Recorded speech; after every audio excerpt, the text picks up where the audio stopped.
जय शिवराय मंडळी, आज सांगणार आहे आम्ही किल्ला कसा बनवला। सर्वात प्रथम विटा, दगड, दोंडे आणि मातीच्या मदतीने गडाचा बेसिक स्ट्रक्चर तयार केला।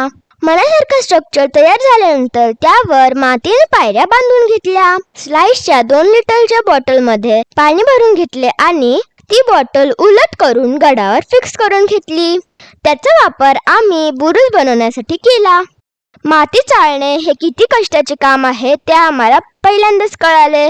पायऱ्यांच्या दोन्ही बाजूला टूथपिक फिक्स करून दोरा बांधला। विशाल काकांनी गडाभोवती तटबंदी उभी केली। आमचा गड पूर्णपणे मातीचा होता, त्यावर मोहरी टाकली तर खरी हिरवळ उगवेल हे आम्हाला उशिरा सुचले। त्याआधीच आम्ही हिरवळीसाठी हिरवी रांगोळी वापरली। ब्रिक्स वापरून गडाभोवती कंपाऊंड तयार केली, त्याला गेरुनी पेंट केले। उशिरा टाकली तरी मोहरी छान उगवली होती।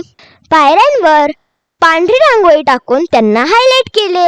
विशाल काकांनी एक बुरुज बनवून आणला होता, जो गडाच्या दुसऱ्या बाजूस फिक्स केला।